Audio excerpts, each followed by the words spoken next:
I don't think that should be a takeaway, but I think that's what we're looking towards here in this game number 3. And you know what? Okay, man, bro, they deserve our faith after last game. And oh my god! Karis getting the ban. Azir too strong right now. Now we do ban. I do really like, though, and we're memeing a lot, and I think that's warranted. I do want to highlight, and I really appreciate, though, that Youngjae is going for Maokai here, not Nidalee, because given the priority, I think it's a good matchup into Sejuani. It's one of the best matchups, one of the reasons why she started coming up in the first place. They just opt for that duo once again, as it could have been the Ezreal, but instead, it's just going to be Jhin. I do kind of like the Jhin here. I think the Jhin works well with Maokai in particular. I think that's one of those 1-2s. Well, but I love that sign in the bottom left. It's time to go to bed. Yeah.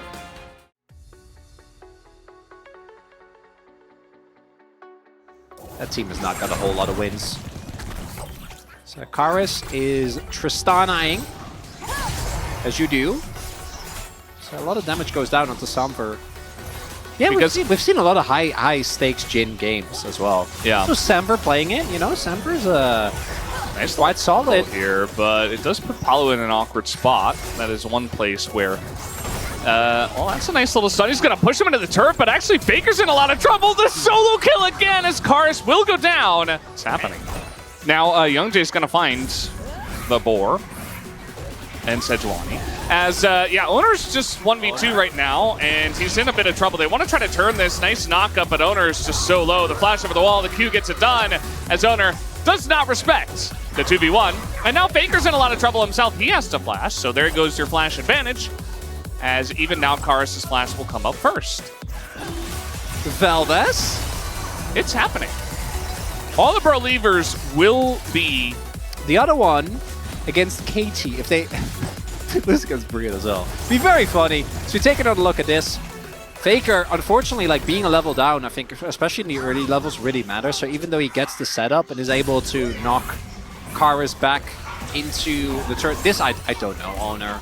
Yeah. You're playing into Tristana. So like Tristana is a really, really easy time to get to you. Yeah. For you guys who may not have noticed yet, and but it is. Yeah, Morgan's dead.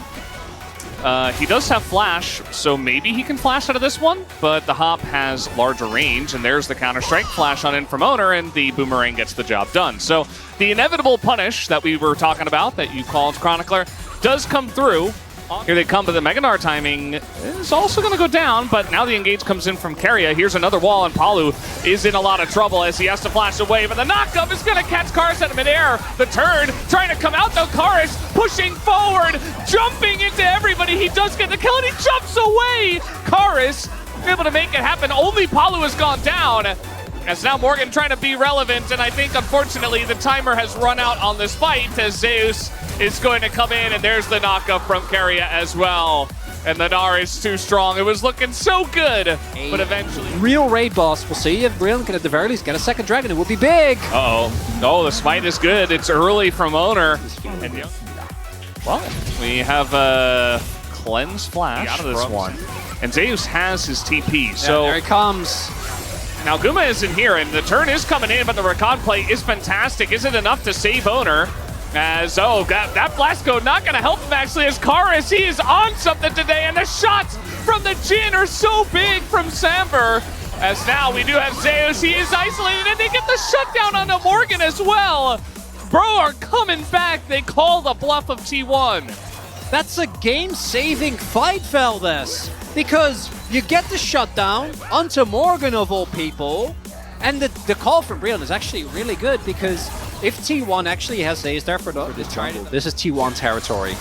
Well, it's going to be Guma getting engaged on as Palu wants to deny the T1 territory, as now we got TPs coming in here. Guma in a lot of trouble. He's not able to Featherstorm until the very last moment, but the pullback is huge. It doesn't matter. Karis is on the hunt once again, charging into multiple members as down will go Faker. They're doing it! And Morgan, he's got another counter-strike. He's going to live, bro. They're winning another fight, down 3K, as the hit here from Youngjae is huge. He stays alive, but the Mega Gnar not going to be enough. Karis is just going off in this one. Karis and Samver, they sub in for game number 2.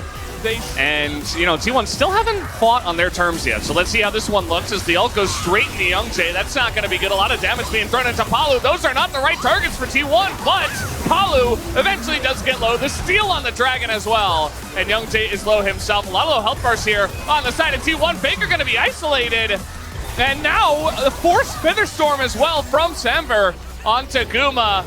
As meanwhile, Youngjae trying to go 1v2 against Keria and Zeus, not really working out, but Karis once again unchecked, and the frontliner that is Morgan is huge as another hop comes in.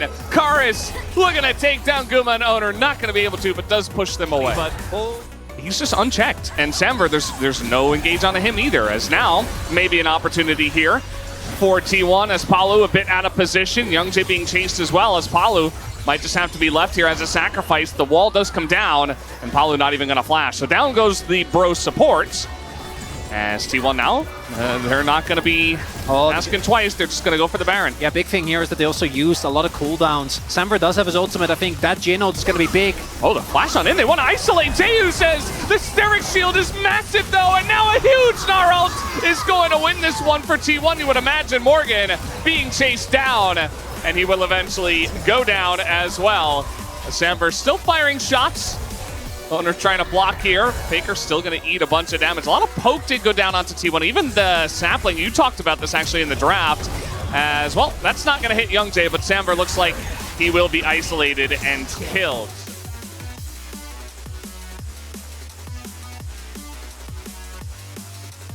Have him being bullied, and down he will go. So T1, they find him, they save their CC for him, and Owner will make it happen. The Magic Minded passed. Breon going to try and look for something here. The driver's seat.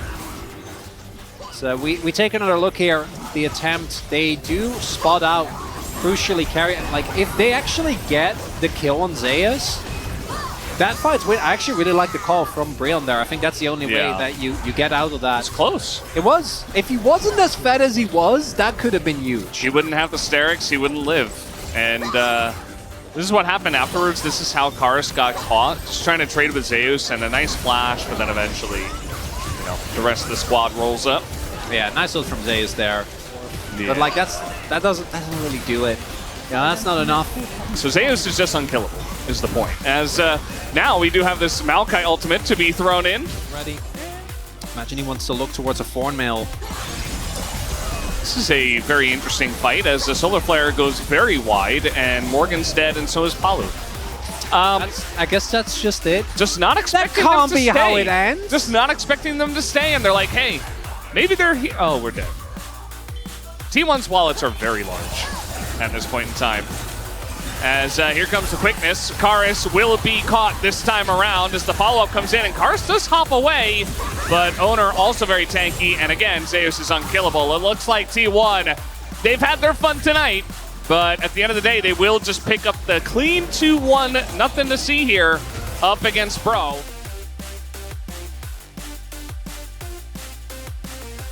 Nobody comes out unscathed. Yeah, exactly. As now we're looking for the Gnar here once again, but Youngjae just unfortunately not that tanky. He's only got Warmogs and Eliandries. There's a lot of damage just coming out actually from the 80 carries of BRO, but I feel like the wallets are just too heavy as now Faker gets into that backline and Karis eventually will be taken down by the Gnar. And here comes Zeus bouncing over that wall. The knockup will miss, but yeah, I'm just going to throw an ult into the winds. Why not? That's what I would do. It's a revitalized Breon, but it just isn't enough. T1, in the end, rely on their team fighting. Faker might die. I don't think it matters. He's baiting them in. Samver just going to open up the curtains and immediately gets flashed on by Zeus. He's like, how dare you open the curtains against us? And it's not going to happen. We'll keep that room in darkness for now. Down will go the Nexus, and T1, they get it done. It wasn't easy.